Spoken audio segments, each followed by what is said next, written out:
good. It's a triple-double for Bella Earl. Goes matched up with a speedy guard. Great screen, spin move, layup, he missed it. Williamson fights for the board. His putback is good.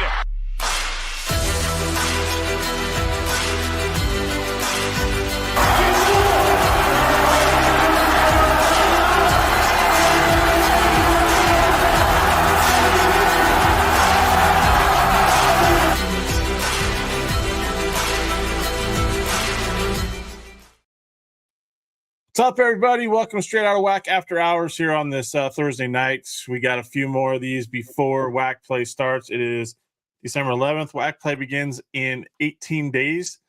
So we're looking forward to that. We still got some non-conference games going on over the next 2 weeks in between now and Christmas. I don't think anybody plays the week of Christmas. I could be wrong. I'll have to look back at it. But welcome to Straight Out of WAC After Hours. We haven't done many of these in the non-conference. I've been busy with family stuff, trying to make up the time that I'm going to lose in January and February for, covering games, things like that. And then March at WAC Vegas, final WAC Vegas of my tenure. So, looking forward to that, Daryl. But here we are. We just got done watching UT Arlington beat UTRGV down there in Edinburgh, 58-50, a defensive battle. The Mavs are one of the best at three-point defense in the country, and they didn't let the Vaqueros get going at all from the perimeter. So good win for the Mavs as they head into the weekend. But let's talk hoops. Let's, we the last time we did this was in November. So let's talk about November and let's talk about the beginning of December and what you think, what you've seen, what you feel. We're going to talk about something else tonight, post that came out today from the Western Athletic Conference about their WAC Fast Break show that I thought was interesting that we can debate or talk about. Leave your comments, questions, concerns. As always, we love seeing them. Share where you're from, who you're cheering for, who you root for, what you love about this conference in this league. We love hearing about it. So we're going to talk some women's hoops right now, and then we're going to talk more men's hoops. We got some interesting games on Saturday. I need to look it up. So while Daryl's talking about the women's side, I'm going to look up the men's schedule for Saturday because there's some really good basketball games on Saturday. So Daryl, just give your overall thoughts on the women's side of Western Athletic Conference basketball. I think we're seeing what we thought we'd see, without a GCU, without a Seattle, right? We're seeing a bunch of teams clustered really close, that are going to be really competitive. I think Southern Utah has been a surprise, certainly early on, especially after the last couple of years that they've had down in Cedar City. Tracy Mason's bunch is off to their best start in program history. CBU, I think, trying to find themselves a little bit. Just some lineup inconsistencies in the lineup due to injury. Close loss at Boise State, though, Saturday. They'll get an opportunity to redeem themselves against a mid-major top 25 opponent Saturday at UCI. Utah Valley's the Wolverines also fighting the injury bug. They got Amanda Barcelo back Saturday in the loss to Air Force, but lost Hallie Nelson. Last I heard, she was day-to-day. ACU, the Wildcats are doing what we thought they'd do. Peyton Hull is justifying her pick as preseason player of the year. Couple of close losses in Florida with bad third quarters and a bad third quarter at East Texas A&M. Might be something to watch out for as the Wildcats get to conference play. The Wildcats on Sunday, have another power conference opportunity against Texas Tech in was it Odessa at a neutral. Yep. So that'll be one to watch out for. They scared the pants off Northwestern for 39 minutes and 30 seconds before falling, and then gave Bradley a really good game in that second game in Florida over the Thanksgiving. Tarleton State, Bill Brock's crew, I think they're starting to put some things together. Shadeja Brackens has had 3 straight double-doubles, kind of as the 1-2 punch to Gia Adams. I think we're still waiting for Jacoria Long to get it going, the preseason all-WAC selection. I think those are some of the – and then UT Arlington, what can you say about UT Arlington? I mean, the tip-in at the buzzer by Kira Reynolds to beat A&M in Hawaii. They go 2-1 on that Hawaii trip. They followed up with a nice win at Arkansas Little Rock, and the Lady Mavs, after a slow start with a young group, look to be trending in the right direction around the Christmas break. And, we got to mention something about, the Lady Mavs roster, and Sharika Wright talked to us about it a little bit. She wants to put together the most competitive schedule she can, right? And they do. I think they're probably the only WAC team. I would have to go back and look, but looking at schedules, I want to say, well, CBU doesn't either. So they're one of 2 WAC teams that doesn't play a non-D1 on their schedule. Kudos to those staffs. Yeah, I mean, nothing against everybody else, because I know you want home games. I know you need home games and stuff like that, but like those, to me, non-Division I games are glorified scrimmages. I know everybody makes a big stink when a non-Division I beats a Division I team, and we've had it multiple times in men's basketball, men's college basketball this year. But those and on the women's side too, I think we had a couple just this week. Yeah, so it's like, if you like the non-D1 games, comment on this. Maybe I'm a hater. I don't know, but I'm just not a fan of the non-D1 games, especially when I see other mid-majors playing a non-D1 game. Like, why couldn't you guys work it out? Maybe a home-and-home series to take away 2 of your non-D1 games, right? So anyways, that's a scheduling thing. But that's a big thing for Sharika Wright's crew is they play a schedule that, same with California Baptist. They don't play a non-D1. So they test themselves a little bit more, and I think that pays off when it comes time for WAC play, that they can handle those situations against those opponents. So just my 2 cents on that, Daryl. Like, it's just, I get they're good games. You get some momentum offensively and things like that, but yeah, but like when you're Southern Utah and you're putting up, what was it, 116 or 120 points the other day against some Baptist non-D1? 111. I mean, they beat New Mexico State a couple days later after that, to start December. So, like I said, it's a way to get maybe players some game time against, players that aren't on their team, right? Another opponent, and, get some momentum offensively. So, I don't know. We could talk all day about those, but I'm not going to. We've already said our piece on that this year. Yeah. So, and then speaking of the T-Birds, they're going to Boise State this weekend, trying to do what CBU couldn't do and finish off the Mountain West member Broncos, who I guess gave Utah a little bit of trouble here for at least a half last night. I'm curious if this is actually accurate on the schedule, because I'm going to have to go to their website, because it says, if I'm reading this correctly, on the WAC website, and I'll look at it here on SUU's website, that, they're both in Los Angeles. I was like, on the WAC website, it says the game on December 20th against Omaha is in Omaha, Nebraska, and then the next day they play LMU in Los Angeles. Somebody didn't switch that over. Yeah, that's part of the LMU MC. LA, I was like, are they? That's a brutal road stretch. Or like, how are they making that work? So, that's part of the LMU MC over Christmas. Somebody didn't switch that over, I guess. Yeah, but good. That's a good couple games for Tracy Mason's bunch to head into conference play with. LMU was solid last year, and I actually saw the Omaha play Utah Tech, and Omaha's not bad. Yeah. So it'll be interesting. I mean, women's basketball, I think I didn't say anything about Utah Tech, but JD Gustin's bunch looking all right early on. Seems like couple nice wins over Northern Arizona, who was a WNIT team last year, and then Portland State. A couple of Big Sky wins there for JD Gustin and crew. Maddie Warren looks to be back to pre-injury form. And who's their newcomer? Kaylee Borden is on the hot seat as the league scoring leader right now. As we're at finals break. So that was probably a little bit of an unexpected development, but good for the Trailblazers. They do not, JD Gustin's crew, they don't have to leave the state of Utah until January 15th for almost a month. 2 months, almost a month and a half, I should say. They play their first 2.5 weeks of conference at home. So they play on Saturday. They host UC Santa Barbara on Saturday. They host Chicago State on December 17th. Then they have 12 days off before going to Cedar to take on SUU to open WAC play on December 29th. Okay. Then they host ACU on January 1st, host California Baptist on January 8th, and host Utah Valley on January 10th before going to UT Arlington and Tarleton State January 15th and 17th. Boy, they've got to go. If you're JD Gustin, you've got to win at least 3 or 4 of those. Yeah, you got to win on. Yeah.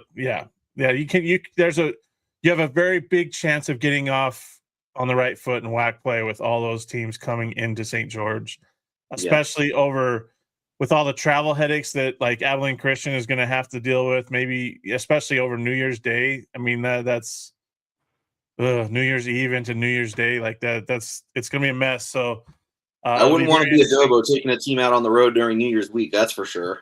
Yeah, it's pretty wild where we have games on New Year's Day this year, but that's the way it is. So, speaking of the Trailblazers and that UC Santa Barbara matchup on Saturday, that's a UC Santa Barbara team that ran CBU out of the gym in Fowler a couple of weeks ago in the CBU Classic. So, very curious to see how the Trailblazers hold up against a very hot shooting Gaucho squad. 100%. 100%. Oh, it's good times. Women's basketball as we get into December. It's just anybody's league, I feel like, this year, because nobody is under 500 right now in their overall record. And even Tarleton State's 4-4 with but they've been a competitive 4-4. I mean, they could very easily be 6-2 or 7-1. Yeah. Yeah, it's I don't know what to make of it. And, the funny thing is they get to play each other 3 times, and we'll see what comes of it, because it's going to be – that's crazy. It starts in 18 days, though, that we get to see the first of those 3 games, right? So, yeah. I don't know. Talking to, a lot of the broadcasters this year, a lot of them think that the winning – the total of losses for the regular season championship is going to be somewhere between about 3 and 5. Maybe. We'll see. I mean, it's just it's a matchup thing, because like Utah Valley plays a different style. California Baptist with their get up and go. Southern Utah is kind of a half court, physical team. Abilene Christian can play both, with Peyton Hole, Meredith Mays, and UT Arlington, same thing. They can go both ways. Like, it's just, I don't know.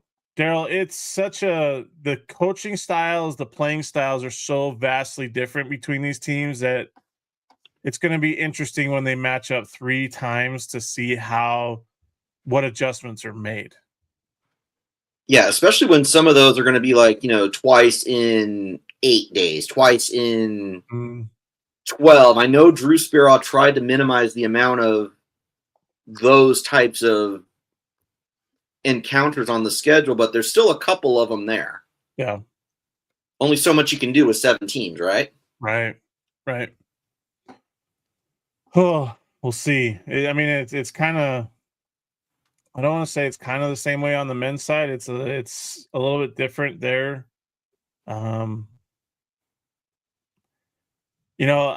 So everybody, Daryl and I were talking. We saw it today. There was a tweet put out. And this is no disrespect to Abilene Christian men's basketball. They've won 3 in a row, right? They've, they've kind of they've righted the ship after some struggles, in late November. It was interesting. The tweet said that Abilene Christian was rolling, on a 3-game win streak, and I don't know what to make of it. It's one of those, they're WAC fast break shows, so that's great, whatever.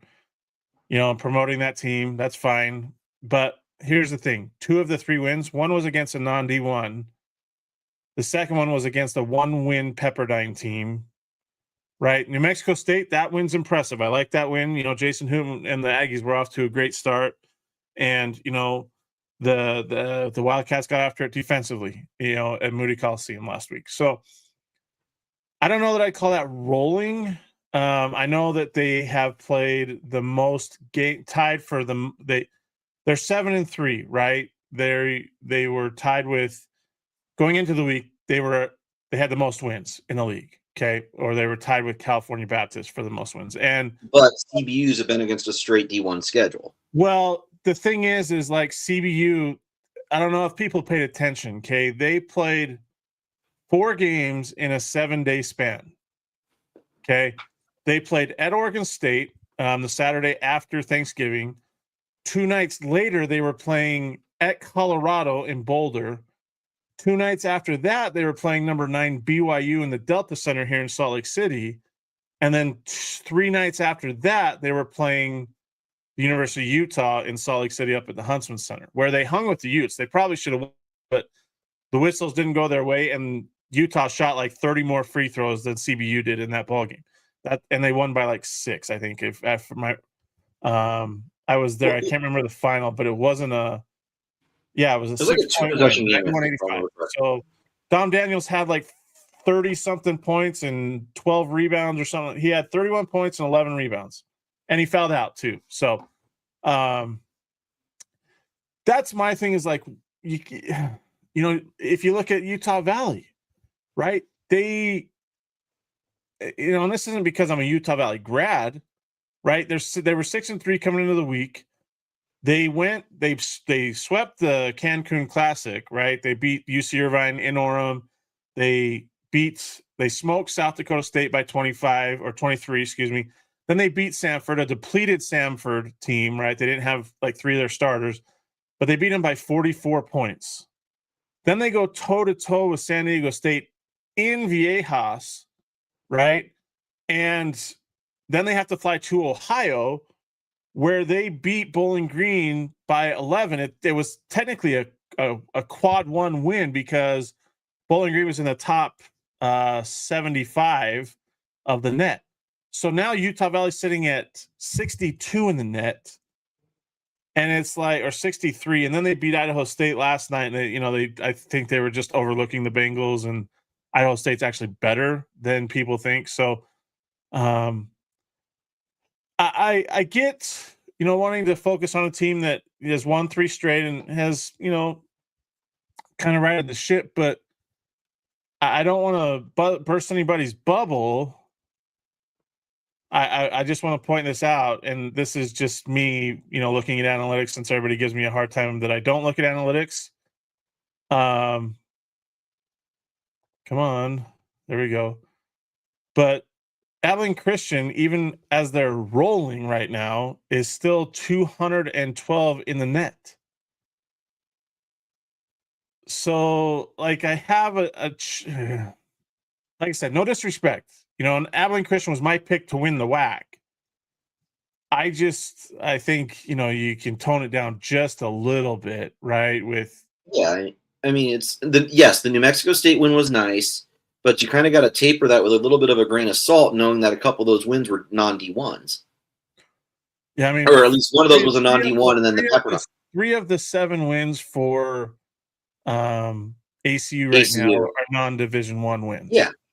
They go on the road this next week, not this week, but next week. They go to number 1 Arizona, and then they're at BYU. And BYU beat CBU by, I think it was like 30, if I remember right. Was it 30? Yeah, it was like 30 or 40. It wasn't even close. Yeah. But the advantage ACU is going to have is is that the first game of that trip or the second game of that trip? It'll be the second game. The BYU game will be the second game. They play Arizona. Okay, so they'll go into Tucson and then fly up to Provo. Yeah, correct. Okay. So, like I said, no disrespect, and it's good to see ACU scoring points again. Like that makes me happy because they struggled offensively. I mean, let's look at this. You know, they scored 104 points against a 91 on November 11th. Then they scored 66 at SFA in that 10-point loss. They didn't even eclipse the 50-point mark 4 days later at Texas State. Then they only scored 61 against UTSA in that 11-point win. Didn't score 60 in a 34-point loss to William and Mary. You know, and then they scored 87 in a win over non-D1, 71, and then 77 against New Mexico State, who's really good defensively. So I'm glad to see the offense is figuring it out again. Braden Hubbard and you know, Yaniel Rivera, those guys got to figure it out, right? And those guys got to be the scorers. So I hope it continues, but like they're at Arizona on the 16th. So what is that? Tuesday, right? And then on the 19th, a week from tomorrow, they're at BYU. And then on December 22nd, they are at Texas Southern to finish out their non-conference slate before going home to open up WAC play. But I don't know what to make. Like ACU is on a 3-game winning streak. I don't know if that's considered rolling. Considering there's a non-D1 in there, I would just call it a 2-game winning streak. Well, even then, I'd give them credit for 3 games because they count, right, in terms of wins and losses. Oh, yeah, because it's a countable game, yeah. So, but like to say they're rolling now, like let's I don't know. CBU was 7-0 after November, right? And then they go on that brutal road trip, right? I mean, the 7-0 that includes the win over Oregon State, on the road, and I don't know. I think, we could say they're playing better now than they were 2 weeks ago, which is true. And hopefully it continues because they're a good team. They're experienced, right?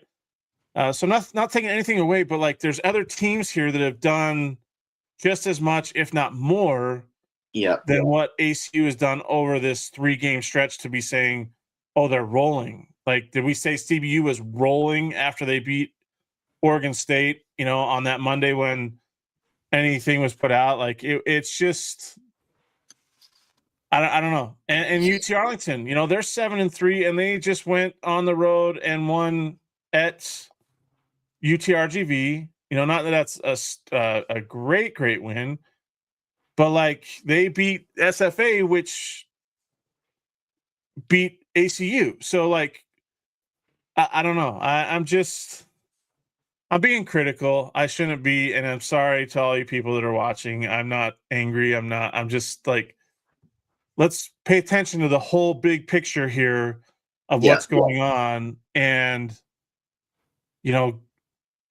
I maybe they had that focus, like we see this team doing this, so we're just going to focus on it, which is fine. But like, look at the whole big picture here. You have 2 teams. I can't remember if CBU's in there. I think they're just outside the top 100. No, CBU's in the top 100. So you have 2 teams, Utah Valley and California Baptist. Utah Valley is at 63. California Baptist is at 99 in the net. Nobody else is in the top 150 from the WAC. UT Arlington might get there after their win over UT RGV today. But, I mean, like this, like I said, it's just me being me. Like, let's pay attention to the whole big picture here because some of these teams are doing things that are impressive. Oh, yeah. ACU is too. But, like, the WAC overall, I mean, Southern Utah looked horrible early on in November, but they've kind of come on their own a little bit. They've been competitive in their Division I games. They didn't beat Oregon State, but I can't remember. They lost. Oh no, they lost by 11 at Oregon State on Saturday, but they've come into their own a little bit. They still need more than one Division I win. Let's just put it that way. They are 4-7, and 3 of the wins have come against non-Division I's. But they do have, they go to Washington on Saturday. They're at Northern Arizona on the 18th, and then they only have 2 games left before they start WAC play. So another thing is on a graphic that they had, Daryl, and this is me pointing this out, they completely whiffed on a stat because I don't know how they missed it, but on the shooting percentages from, among WAC players, I think it was on Instagram, they did not list Jaden Faroa from Southern Utah, and he's shooting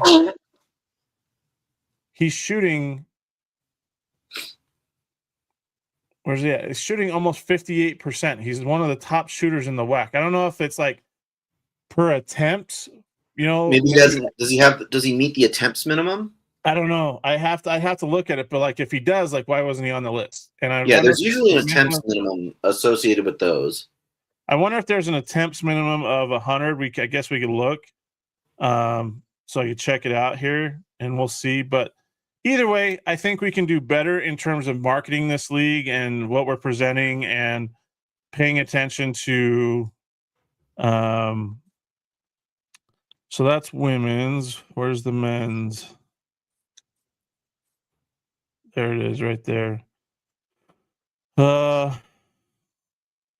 It says as of Because like in December 3-point 9th, shooting, which was this week, right?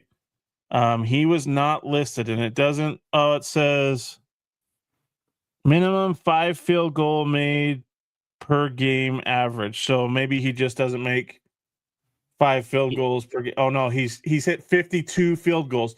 So he was 3 short of the list. of the minimum, yeah. Okay. Anyway, That's usually what I look at first. Is like, is there a minimum? Because like 3-point shooting, Amanda Barcelo on the women's side he's played 11 games and he started 11 games and he's taken 90 field goal attempts, right? So like, I don't know. I think that's funny. I mean, Kyle. he hasn't even played the full game, like whether they're up big over the non-D1s or whether they're getting blown out by 50 by Gonzaga. So I don't know. I mean, they had. Kyle, what was your take on this week's College Insider poll? They took 10 spots away from CBU for going 1-3 on that trip. I mean, it was a competitive 1-3, but still, it was 1-3. Yeah, I don't know. It's hard to. They're banged up too. Like CBU is banged up the whole weekend or the whole week. They didn't have any legs in the BYU game because of all the travel, right? They didn't have much time to rest. And talking with Rick Croy before the Utah game, when I saw him, he originally were planning on practicing the 2 days, the Thursday and Friday in between the BYU and Utah game. But he's like, after watching what went down in that BYU game, we needed some rest. And so they kind of took an easy day on Thursday and then got back to it Friday. And Dom Daniels said he didn't have any get up, prior to the BYU game. Not that I think that would have made a difference, but still. And then what's his bucket? Endong didn't play in the BYU game. He played in the Utah game and played pretty well, but they're missing Jaden. Is it Jaden Johnson? Jaden Jackson? Who's their starting guard next to Dom Daniels Jr.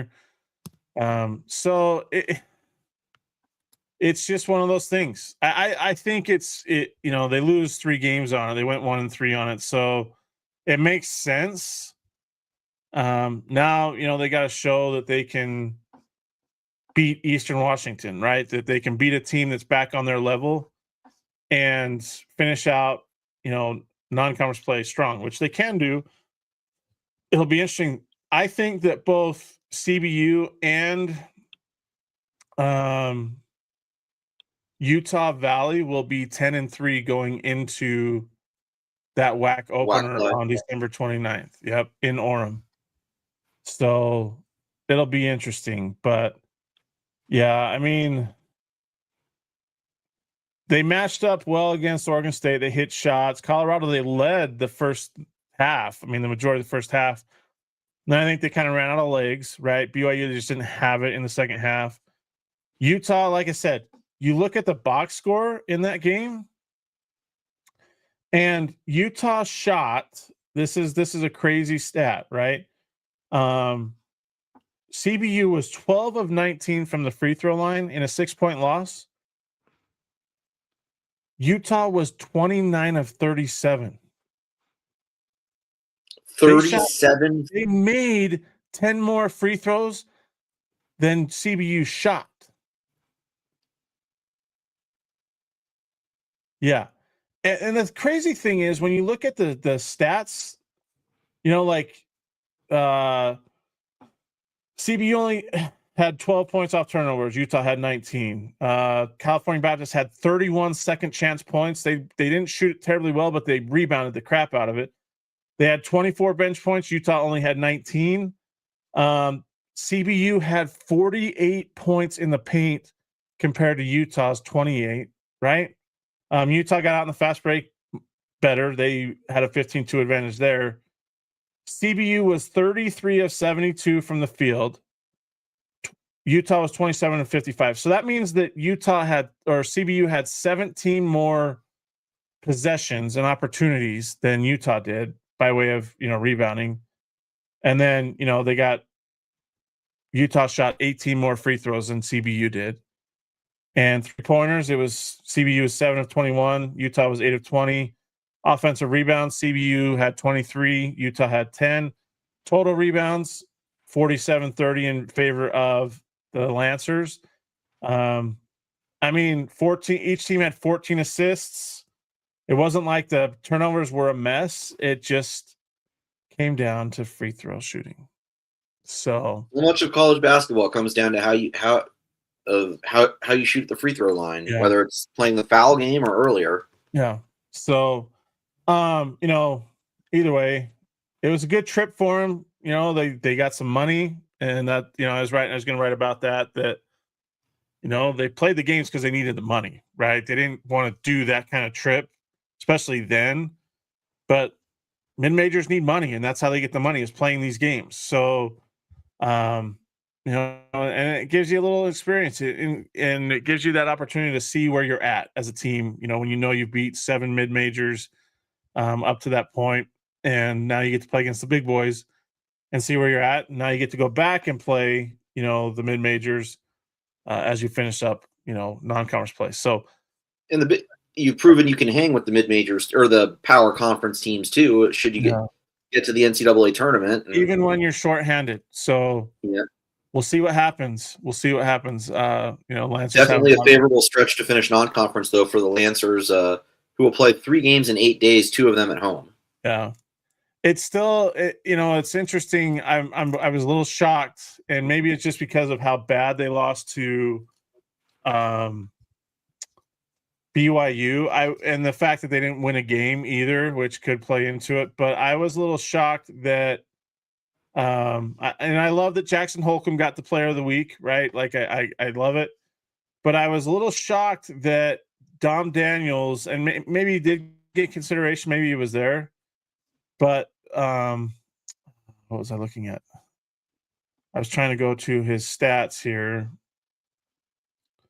Well, my big thing with this week's weekly awards was the newcomer, because they went with somebody who went, what was it, 2 non-D1 wins? Yeah, it is what it is. But like Dom had against Colorado, he had 25 points, right, in that loss. Against BYU, where he only played 31 minutes, he had 11 points. And then against Utah, he had 31 points and 11 rebounds. 11 rebounds. He is the smallest guy on the floor, and he had 11 rebounds. Okay. He averaged, what is that? 42, 67. He averaged 22 a game. Yeah, 22 and like 22.2 points per game. And he averaged, 920. He averaged 22 points and 6 rebounds per game. I don't know. And it wasn't like he shot. I should say his shooting percentages weren't great. We'll be real about that.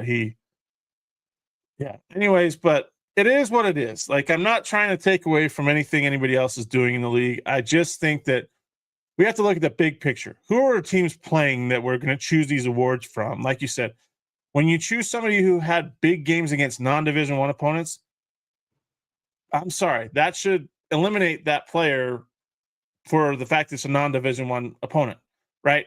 Or opponents. People can say, well, they're on the schedule, that's who they play. I don't care. They're non-Division I opponents. You should be winning those games by 50, 60 points. Your best players should play maybe half of the game. That's why, like when I see teams like ACU or Tarleton playing non-D1s, I barely watch a quarter and a half before I tune out because it's why am I watching this game? I mean, I keep up with the rest of it on the stat monitors. Yeah. Anyways, well, like I said, I'm not trying to be negative. I'm not trying to be a hater. Maybe somebody from the WAC is watching this and can be like, "Well, Kyle, you're being a hater, and we don't really like that attitude, so we're not going to let you, give you your credential to WAC Vegas when that time comes." I'm not trying to be a hater. I'm trying to be that person that looks at the whole league, what is going on overall, and not just wanting to look at certain teams because either one, they're going to be in the conference that we're rebranding to next year, or two, because we think that non-Division I games take precedence over what somebody does against a Division I opponent.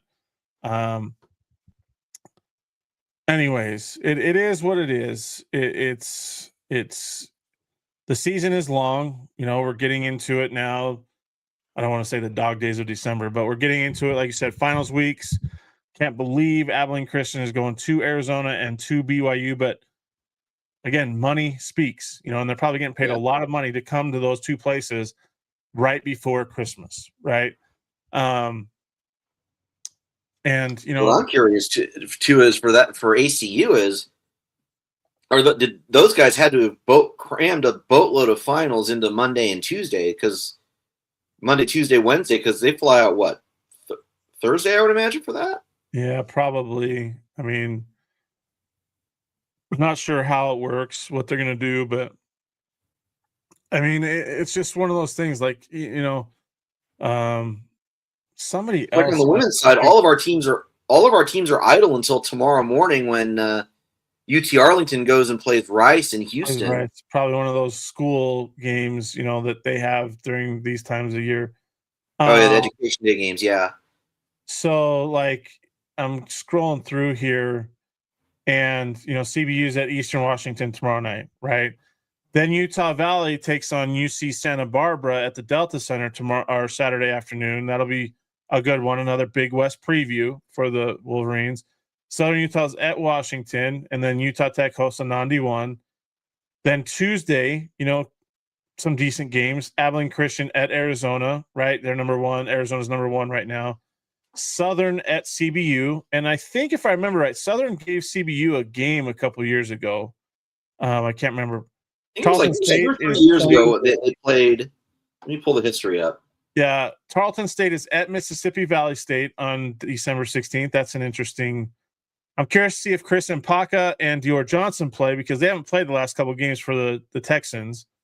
So they didn't even play against Cincinnati either. So very interesting to see that. And then you got Weaver State at Utah Valley on December 17th, UT Arlington at Stanford on December 17th, SUU at Northern Arizona. Then you got Florida A&M at Tarleton on December 19th, Abilene Christian at BYU on December 19th. Then Sacramento State at CBU, and there's some good games here. UT Arlington goes to Oral Roberts, Utah Tech goes to Creighton right before Christmas, and then the Monday after Christmas we tip off WAC play. So should be interesting. Should be fun. Should be a lot of fun as we get into December. We'll come back. Maybe we'll do a Saturday episode this week. Looking at Saturday's slate, we got Tarleton, or excuse me, not Tarleton. There's 2 games for the men that are early, and then Utah Tech hosts a non-D1 at 7 p.m. Mountain Time. What's the women's side on Saturday looking like? Saturday is a full slate for the women. It starts, I think Southern Utah and Boise lead it off, if I'm not mistaken. Yeah. So there's a lot of afternoon games on the schedule. So maybe we'll go 5:30, 6 o'clock on Saturday, depending on how things go right before the Utah Tech game tips off. But we'll be back on Saturday at some point. I'll put out a tweet on the Twitter profile. Remember, follow us, WAC Hoops Nation. We appreciate all of you tuning in. And Kyle, you mentioned Tarleton State earlier. kudos to the Texans for hanging around with Cincinnati for as long as they did, as shorthanded as they were. Yeah. Very interesting. And Tarleton's decent, but Cincinnati's bad. I'm surprised Wes Miller still has a job because they lost to Xavier like a couple nights later too, and that's never a good thing in that rivalry. That city rivalry right there, right, with Xavier and Cincinnati. So I don't know. It'll be interesting to see what the Bearcats do. But yeah, they hung around and nearly pulled it off. Very shorthanded. I don't think they had Cam McDowell. They didn't have Dior Johnson. They didn't have Chris Mpaka, and they didn't have like 4 other key guys. Like 6 of their top 7 scorers didn't even play in that game. So, give kudos to Texans. Somebody asked me if I've heard anything new on Jaden Jackson for CBU, and wondering what happened to Miles Daniels. Jaden Jackson, it's a day-to-day thing right now. Still a foot ankle injury that it's just not cooperating fully the way they like. So it's just day-to-day right now. Miles Daniels, they were hoping to have him back for that Utah game. He just wasn't ready yet. So he should be back in the next. He may be back on against Eastern Washington. Well, we'll see. Not sure if that's been confirmed, but I should be back. And maybe they're going to hold him out till WAC play, just so they're safe, so that they're ready to go with the full roster when they come to Orem on December 29th. So just wanted to answer that. Anyways, Daryl, any last thoughts before we end this episode of Straight Out WAC After Hours? We're getting down to the nitty gritty of non-conference play. Look for some good opportunities here this weekend. On the women's side, obviously Southern Utah has a big opportunity against a Mountain West team Saturday afternoon in Boise. CBU came close but couldn't pull it out. Let's see if this improved Thunderbirds offense can pull it out there at Extra Mile. Can the Lancers get back on track after a tough week against a ranked opponent in the mid-major poll in UC Irvine, who ran UC Riverside off the floor in the Big West opener? Those are a couple of the big storylines. And then can Utah Tech get back on track against a very good quality UC Santa Barbara team that, as we all saw, ran CBU off the floor in game 1 of the Thanksgiving tournament? And that Thanksgiving tournament, by the way, that was a fun championship game between them and UT Chattanooga. America's inbounds play won it for the Gauchos on that sideline pick and roll. But just I'm curious to see how many more decent wins we get in the non-conference. Right now, Charlie Cream has CBU as the WAC representative as a 15 seed. I don't see it getting much higher than that, even if, say a Southern Utah was to beat a Boise State or a UT Arlington UT Arlington's out of their good opportunities. UT Arlington has LSU next Sunday, the 21st, in Baton Rouge. I think somebody asked Sharika Wright if she was going to try to match Kim Mulkey's sideline fashion that afternoon, if I remember correctly. That would be funny. I'm curious to see how many more good non-conference wins the WAC can get. I know we've been close. ACU scared the pants off of a couple of good wins down there in Fort Myers, but you got to be able to finish those out. And that was kind of one of the concerns I'm starting to have right now with ACU on the women's side is bad third quarters. They've got to get over that hump if they want to do what people are expecting them to do. Oh, good times. Good times as always. Yeah, well, I'll be at the Delta Center on Saturday for Utah Valley versus UC Santa Barbara. So looking forward to seeing that ball game. But yeah, I mean, it's just be nice if the WAC teams can get it rolling, can figure it out. I think that it's going to be an ultra difficult. Everybody knows it. It's already a difficult road trip, but I think just the fact that it's right before Christmas is going to make it even more challenging for ACU next week. But we'll see what the Wildcats are made of, and years past, Brett Tanner has won games like this. Like he's led the Wildcats to wins like this. So we'll see what can happen. Utah Tech went down to Arizona and got beat up pretty good, but they covered the spread. So we'll see, what Brett Tanner's crew can do. Really like what Todd Phillips and the Wolverines are doing. They kind of skated by last night, got down 21-9. and had to fight their way back for that win over Idaho State. The same Idaho State team that took Sam Houston down to the wire. I